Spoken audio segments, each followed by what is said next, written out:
Ce matin, le Seigneur veut te parler de manière capitale.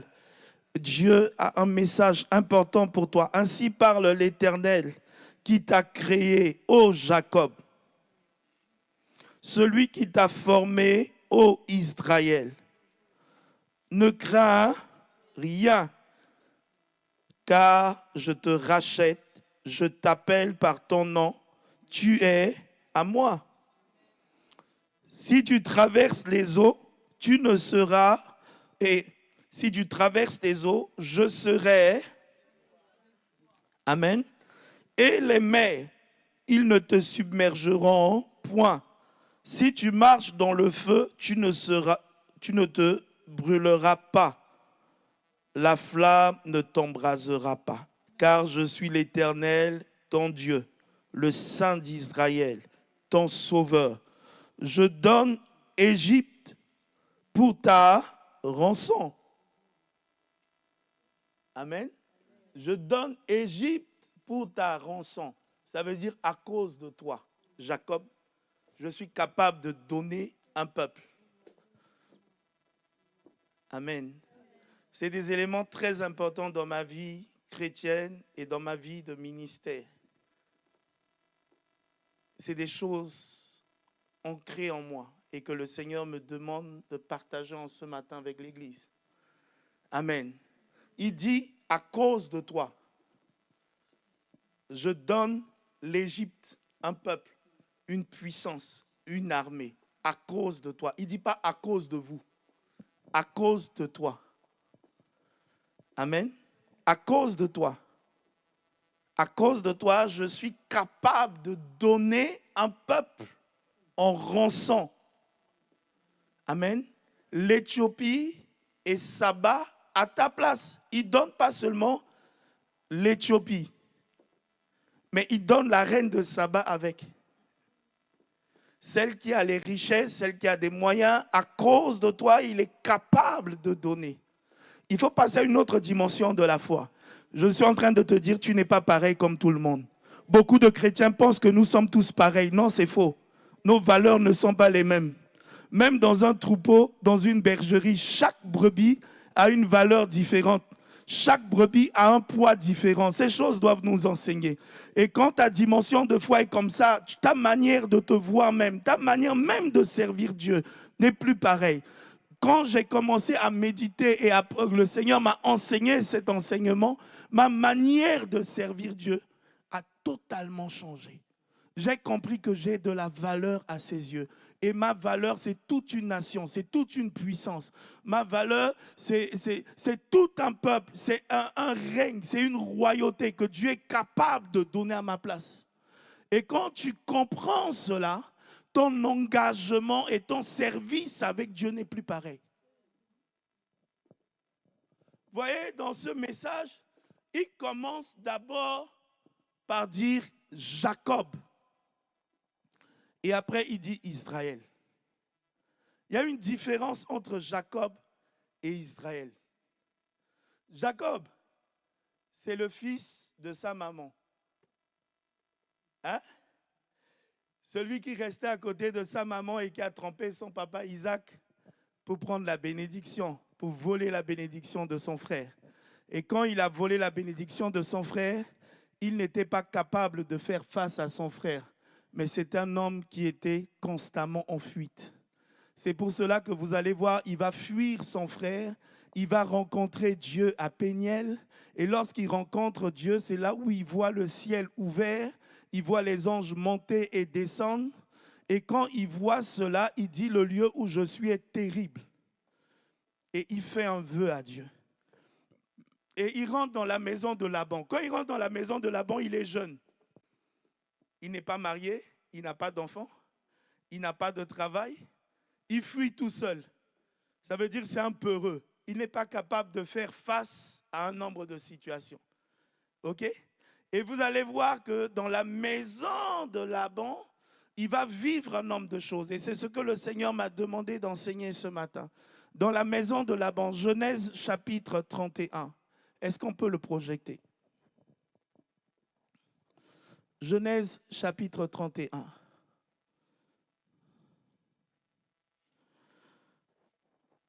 Ah, Jacob entendit les propos des fils de Laban. Il est parti dans la maison du frère de sa mère. Donc, les enfants de Laban, on va dire ce sont ses cousins. Amen. Il est cousin dans la maison de Laban et étant cousin, il va voir d'abord Rachel qui va lui plaire. Et il va vouloir se marier avec Rachel. Et quand il veut se marier avec Rachel, Laban lui dit non, chez nous la coutume n'est pas comme ça. Il faut d'abord que la grande sœur soit mariée avant que la petite sœur soit mariée. Donc, il travaille 14 ans pour dot afin de marier Rachel. Et quand il arrive, au lieu qu'on lui donne Rachel, on lui donne Léa, le voleur volé. Parce qu'il a volé son frère. Il a sémé le vol et il fallait qu'il rembourse le vol. Qu'est-ce qui s'est passé? Il a été remboursé. Alléluia. Le salaire du péché, c'est la mort. Et quand tu pêches, il faut toujours rembourser le salaire. C'est pour cela que vous allez voir cet homme qui était à la croix à côté de Jésus, quoi qu'il a accepté de dire à Jésus, si vraiment je veux être avec toi dans le paradis, mais avant de rentrer dans le paradis, il est mort sur la terre. Et ses os ont été cassés. Pourquoi? Parce qu'il fallait, c'est la loi. Le salaire du péché, c'est la mort. Celui qui tue par l'épée, périt par l'épée. Et comme lui, il a volé son frère, il fallait qu'il rembourse. Mais ça a été dur parce qu'il ne s'attendait pas au temps du remboursement. Il ne s'attendait pas que son oncle maternel puisse lui faire un coup comme ça. Imaginez-vous, tu as travaillé. J'ai pris un temps où j'ai calculé un peu pour avoir une idée. Vous vous imaginez s'il avait le SMIC en ce temps, 1200 euros. Donc tu utilises 1200 euros fois 12, ça te fait 14 000 euros. OK? Fois 7. Ça veut dire fois 7 là, il a à peu près. Qui peut faire le calcul rapidement? Il doit avoir à peu près entre 9 000 euros ou un peu plus. OK?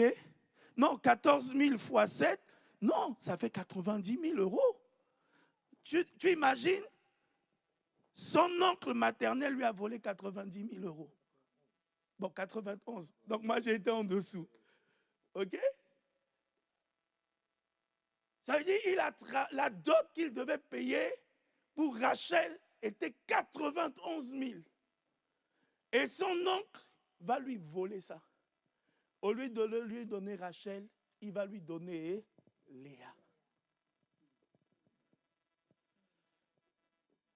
Et l'oncle lui dit, maintenant si tu veux Rachel, il faut encore travailler 7 ans. Je vois un peu la patience et comment il tenait à Rachel. Il y a beaucoup de gens qui disent, non, je tiens à toi. Vous savez, l'amour n'est pas parole. Dieu a tant aimé qu'il a donné, il a prouvé. L'amour se prouve. Amen. Je parle pour les frères, je parle pour les jeunes, je parle pour l'Église. L'amour se prouve. Dieu a manifesté son amour envers nous. Lorsque nous étions encore pécheurs, il a donné son Fils unique afin de nous racheter. Ça veut dire qu'il a donné celui qui a créé l'univers, le monde. Il a tout donné à notre place. Ça veut dire pour nous racheter. Je dis aux jeunes, parce qu'aujourd'hui, beaucoup de jeunes pensent que ces paroles, je t'aime bien, et puis tu tombes dedans facilement. Attention, l'amour a des preuves. Et il ne faut pas se tromper avec ça. Parce que quelqu'un peut te dire une parole et faire le contraire. Amen. Et beaucoup de gens après se disent, j'ai senti, mais je ne m'attendais pas à ça. Non, l'amour se prouve dans les deux sens. Quand un homme aime, il y a les preuves. Les preuves que Dieu nous a aimés, il a donné son Fils. Les preuves que Christ nous a aimés, il est mort pour nous à la croix. Amen. Et il y a aussi les preuves qu'une femme aime. Quand vous lisez Genèse chapitre 31, vous allez voir que Léa et Rachel vont dire à Jacob, à partir de maintenant, ton Dieu devient notre Dieu. Amen. Ça veut dire qu'elle s'engage avec lui dans la voie que lui il a décidé, dans ce que Dieu lui a dit. Elles l'ont suivi dans ce que Dieu lui a dit. Là, vous allez voir que, est-ce qu'on peut le lire? Jacob a entendu les propos des fils de Laban qui disaient, Jacob a pris tout ce qui était à notre père et c'est avec les biens de notre père qu'il a acquis toutes ses richesses. Est-ce qu'on peut continuer? Tiens, Taïrek, je te laisse prendre la Bible et le lire. Tu vas lire jusqu'au verset 10 et après Joël va prendre du verset 10 en allant. Ça va nous permettre d'avancer. J'ai lu la parole du Seigneur avec respect. Genèse 31, verset 2. Jacob remarque aussi le visage de Laban, et voici, il n'était plus envers lui comme auparavant. Alors l'Éternel dit à Jacob, retourne au pays de tes pères et dans ton lieu de naissance, et je serai avec toi. Jacob fit appeler Rachel et Léa, qui étaient au champ vers son troupeau. Il leur dit, je vois au visage de votre père qu'il n'est plus envers moi comme auparavant, mais le Dieu de mon père a été avec moi. Vous savez vous-même que j'ai servi votre père de tout mon pouvoir, et votre père s'est joué de moi, et a changé 10 fois mon salaire, mais Dieu ne lui a pas permis de me faire du mal. Quand il disait, les tachetés seront ton salaire, toutes les brebis faisaient des petits tachetés, et quand il disait, les rayés seront ton salaire, toutes les brebis faisaient des petits rayés. Dieu a pris à votre père son troupeau et me l'a donné. Au temps où les brebis entraient en chaleur, je levai les yeux et je vis en songe que les boucs qui couvraient les brebis étaient rayés, tachetés et marquetés. Joël, à partir du verset 11. Tiens-toi debout, s'il te plaît. La parole de Dieu. Et l'ange de Dieu me dit en songe, Jacob, je répondis, me voici. Il dit, lève les yeux et regarde. Tous les boucs couvrent les brebis sont rayés, tachetés et marquetés. Et tout ce que te fait Laban, je suis le Dieu de Béthel, où tu as oint un monument, où tu m'as fait un vœu. Maintenant, lève-toi, sors de ce pays et retourne au pays de ta naissance. Rachel et Léa répondirent et lui dirent, avons-nous encore une part et un héritage dans la maison de notre père? Ne sommes-nous pas regardés par lui comme des étrangères puisqu'il nous a vendus et qu'il a mangé notre argent? Toute la richesse que Dieu a ôtée à notre père appartient à nous et à nos enfants. Fais maintenant tout ce que Dieu t'a dit. Ok, assieds-toi, arrête-toi là, on va s'asseoir. Amen. Le mauvais côté de la dot. La dot n'est pas biblique. Laban n'est pas chrétien. Amen. Laban, c'est un païen qui ne connaît pas Dieu et qui est un bon dribbleur, un bon menteur et un bon voleur. Ok? Vous allez voir la différence, c'est que quand Abraham envoie pour prendre une épouse pour son fils, il envoie un présent.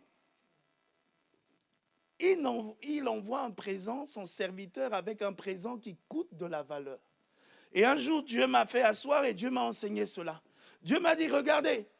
Et c'est là où Dieu m'a parlé de ça. Dieu m'a dit, regarde. Les filles de Laban ont dit, notre père nous a vendus. Donc, comme elles ont été vendues, elles sont étrangères. Dans leur cœur a été créée la frustration. Je parle aux parents chrétiens et à ceux qui servent le Seigneur. Ne soyons pas de ceux qui vendent nos enfants. Amen. Ne soyons pas de ceux qui, à cause de l'argent, on va donner nos enfants. Moi, j'ai dit à Dieu, moi, ma fille, quand elle devra se marier, il n'y a pas de dot, ça n'existe pas chez moi. Mes parents ne savaient pas ça et eux, ils l'ont pratiqué. Mais moi, à partir de moi, j'ai arrêté le cycle de la dot. Alléluia. Parce que c'est comme vendre la personne.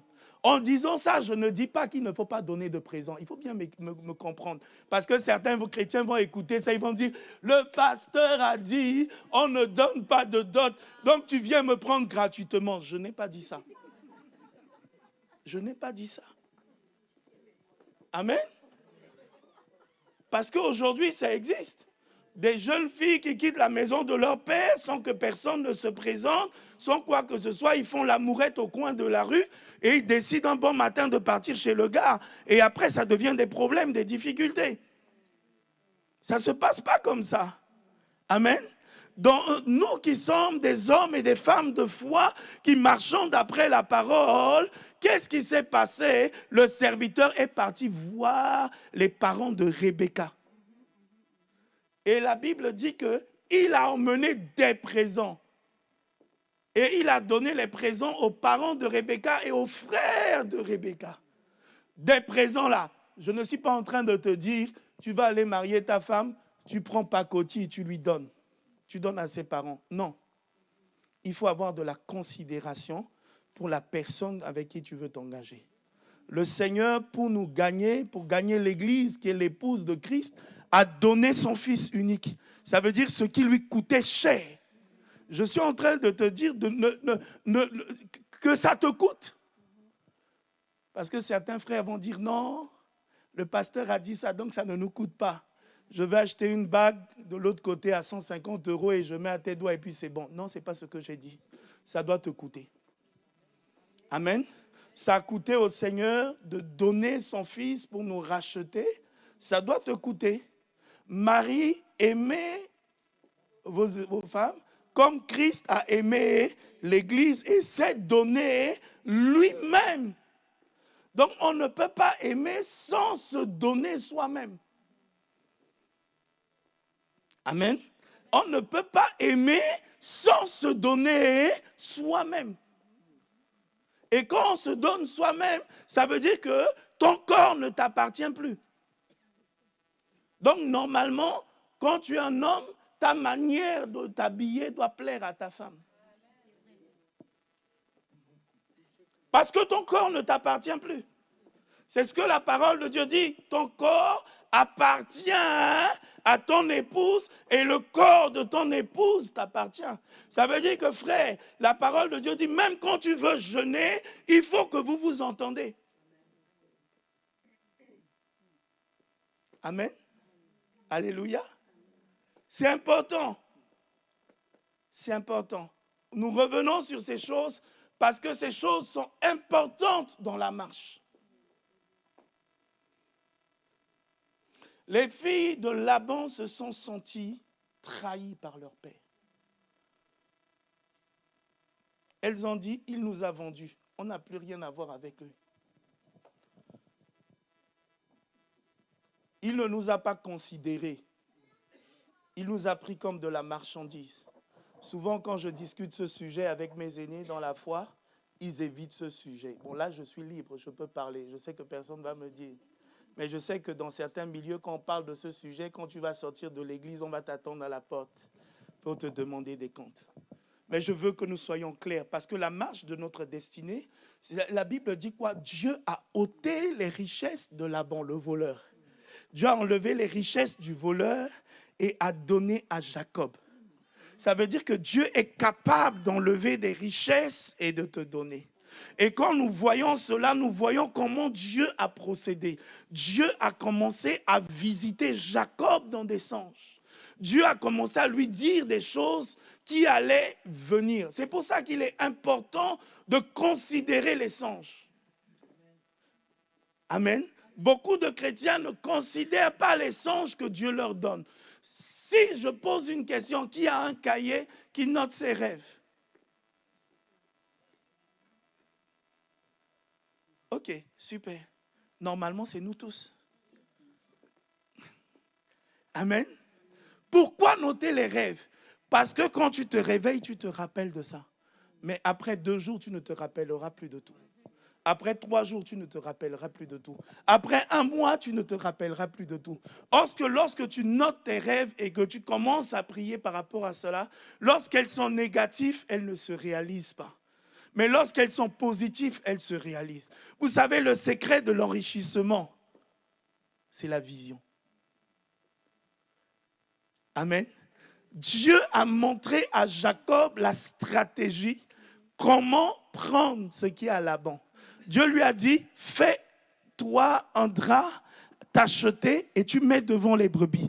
Lorsque les brebis regardent, ils sont transformés en cela.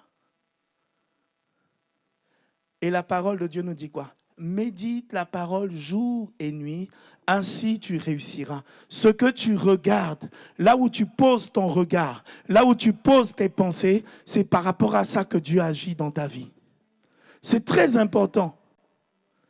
Et Jacob était souvent visité par Dieu et Dieu lui parlait.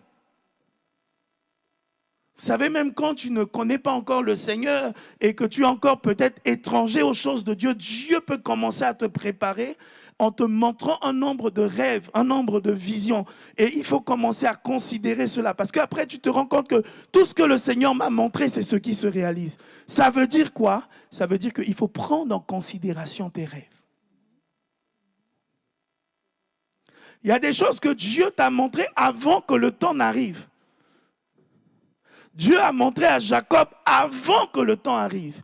Il y a des affaires que Dieu va t'initier, te montrer, te donner la vision avant que ça arrive. Mais si tu ne considères pas, tu vas rater. Et beaucoup de gens ratent la marche de l'élévation parce qu'ils n'ont pas considéré la vision. Amen. Moi, je me rappelle, je vous en parle, je me rappelle, dans les années 2008, lorsqu'on priait, le Seigneur me parlait de la rénovation intérieure, avant que ce soit vulgarisé, connu et tout le monde. Mais je n'ai pas pris le temps de rentrer dedans. Amen. Vous savez, en termes de création, il y a deux choses. Genèse chapitre 1, verset 1.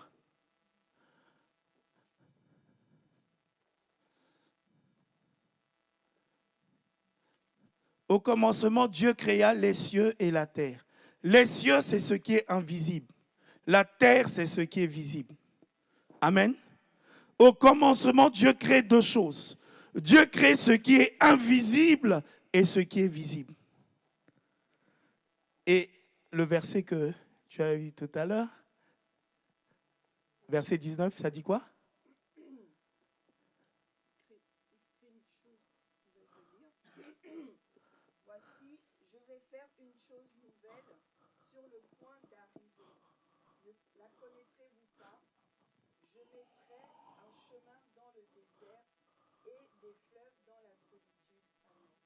Amen. Je suis en train de créer quelque chose de nouveau dans le monde spirituel et je suis en train de te révéler pour que cela vienne dans le monde physique. Et il nous dit, ne le sauriez-vous pas? Ne vous le dirai-je pas? Il y a des fois où le Seigneur te montre des choses à faire d'avance avant que le temps n'arrive, avant que la saison n'arrive pour que tu te prépares. Et quand tu ne prends pas le temps de te préparer à ce changement, tu ne montes pas à ce changement. Le problème, souvent, beaucoup de gens ne se préparent pas au changement. Il est en train de préparer des choses nouvelles pour que les choses arrivent. Je prends un cas. Lorsque tu dois avoir un enfant, qu'est-ce que tu fais? Tu prépares la chambre de l'enfant. Tu te prépares à une vie nouvelle. Mais ces choses aussi doivent nous enseigner. Est-ce que je me prépare par rapport à l'avenir? Et comment se préparer par rapport aux choses à venir? C'est faire la séparation entre les choses d'en haut et les choses d'en bas. Il dit, cherchez premièrement le royaume de Dieu et sa justice et toute chose vous sera donnée en plus. Vous savez, beaucoup de gens cherchent les choses de la terre, mais ne cherchent pas les choses du royaume. Cherche d'abord les choses du royaume et tout ce qui est de la terre te sera accordé. Cherche d'abord la vision et la révélation. Beaucoup de gens ne cherchent pas la vision et la révélation parce que c'est plus facile de copier. Lorsque tu continues à copier comme tous les autres, tu ne seras qu'une copie et la copie n'a pas de valeur. Il y a des choses que Dieu veut déployer au travers de toi, veut faire au travers de toi que d'autres n'ont pas fait, pour ne pas que tu sois une copie.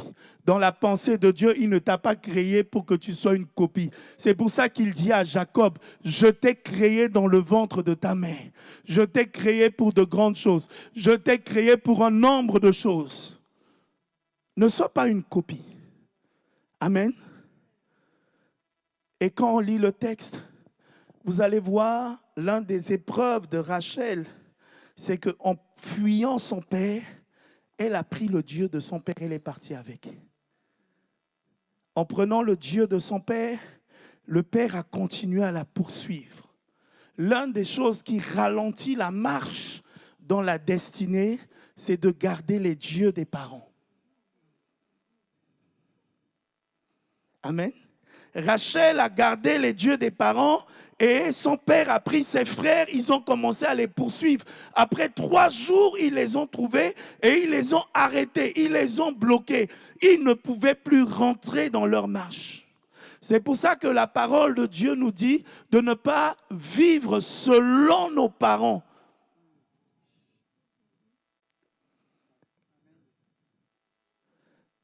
Ne garde pas les dieux de tes parents. Vous savez, l'un des problèmes dans le couple, souvent pour nous les garçons, c'est un peu compliqué. La Bible dit, tu abandonneras ton père et ta mère et tu t'attacheras à ta femme et vous serez une seule chair. C'est biblique, non?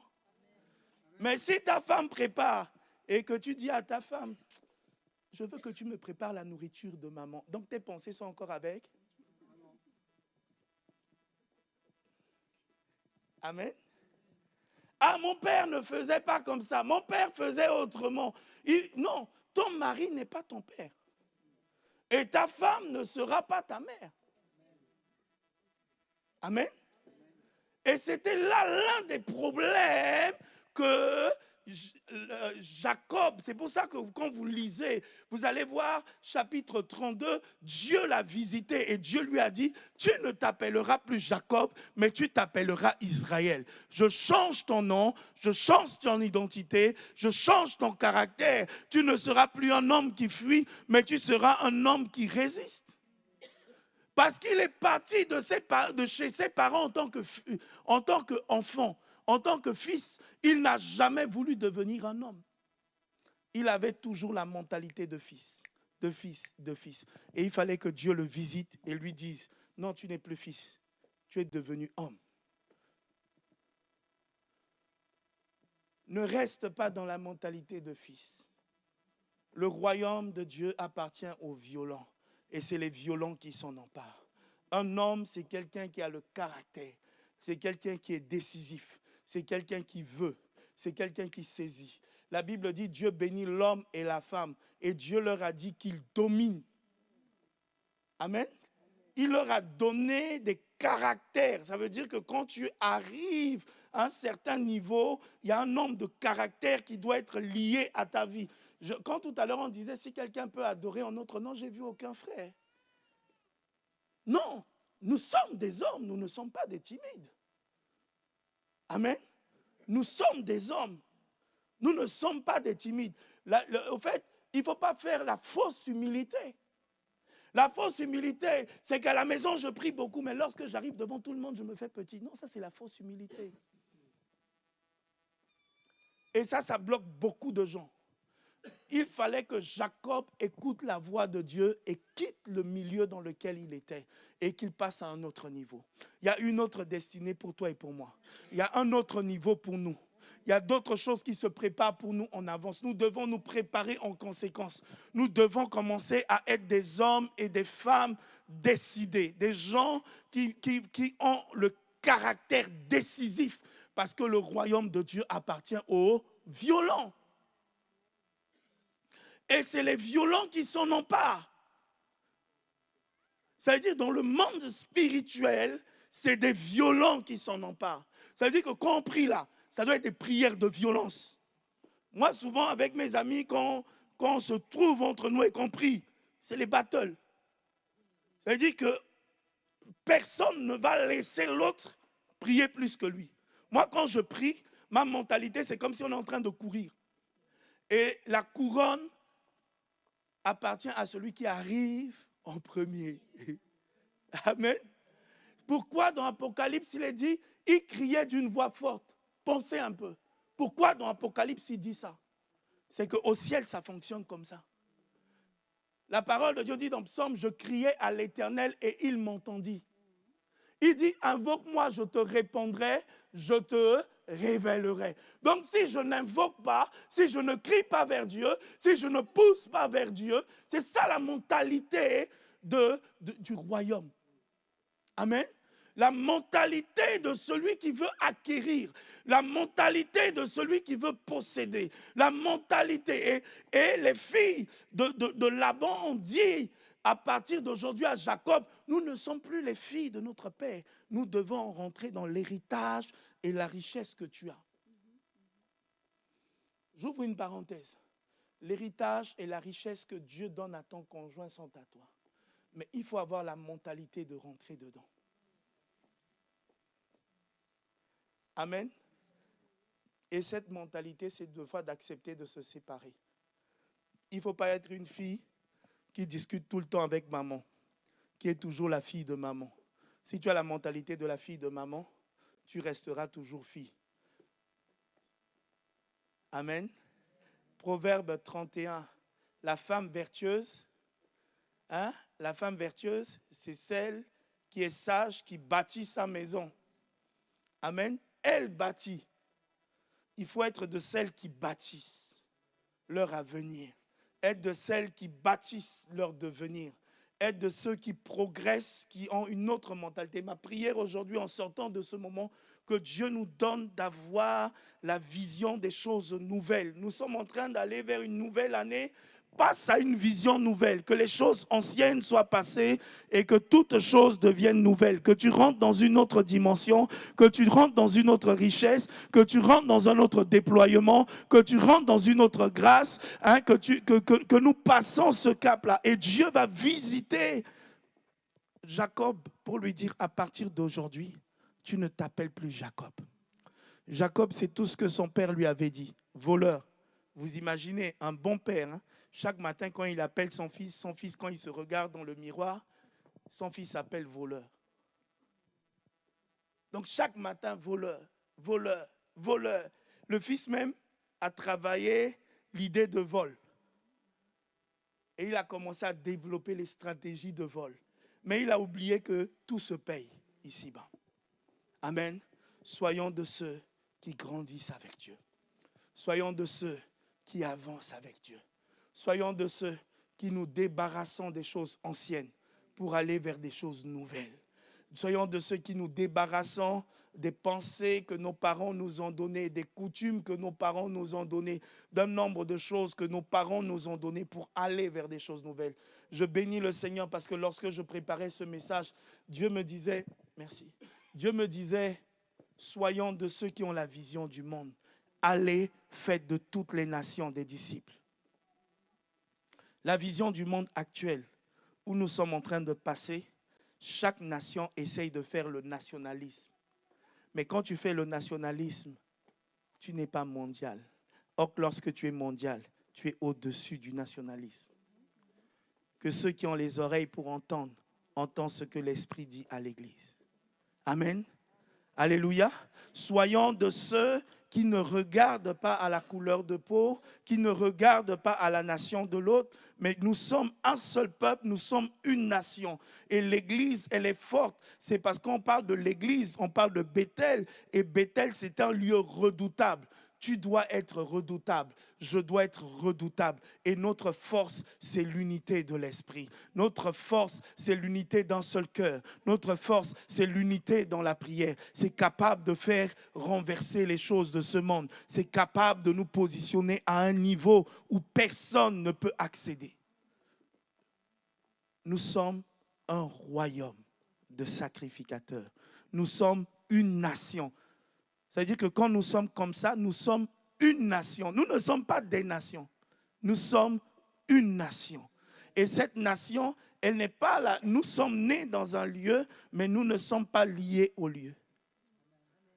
C'est ce que beaucoup de gens ne comprennent pas encore. Quand tu as la vision de l'Église, de la nation Église, c'est que nous sommes un seul peuple. Amen. Nous sommes un royaume de sacrificateurs. Nous sommes une pierre précieuse devant Dieu. Nous sommes un. Et quand nous sommes dans cet état d'esprit, dans cette dimension, nous sommes puissants et forts. Amen. Et c'est ce que nous sommes en Christ. Nous sommes un en Christ. Ni juif, ni grec, ni homme, ni femme. Nous sommes un en Christ. Et quand nous sommes dans cet état d'esprit, nous sommes puissants. Dieu voulait faire passer Jacob à un autre niveau. Alléluia. Dieu voulait faire passer Jacob à un autre niveau. Mais j'aime bien parce que Dieu a visité Laban. Lorsque Laban était en train de vouloir le poursuivre, Dieu a visité Laban. On va s'arrêter là et on va prier. Verset 24. Est-ce que quelqu'un peut le lire?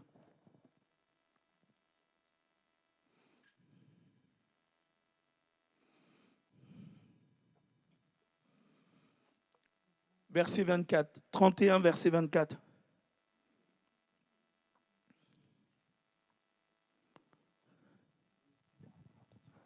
Est-ce que quelqu'un peut le lire? Bon. Je lis la parole du Seigneur. Merci. Mais Dieu apparut la nuit en songe à Laban, l'araméen, et lui dit, garde-toi de parler à Jacob, ni en bien. Non, garde-toi de parler à Jacob, ni en bien, ni en mal. Amen. Vous voyez, Dieu descend et Dieu menace Laban. Dieu lui dit, toi là, tu vas atteindre Jacob, hein, mais tu ne dois pas lui parler. Ni en bien, hein, ni en mal. Si Dieu est pour nous, qui sera contre nous? Amen. Et la parole de Dieu dit, lorsque nous sommes dans les voies de Dieu, même nos ennemis disposent. Est-ce qu'on peut faire cette prière en ce matin? Alléluia. Que tous ceux qui essayent de nous poursuivre, que tous ceux qui essayent de nous arrêter, on va se tenir debout et on va prier.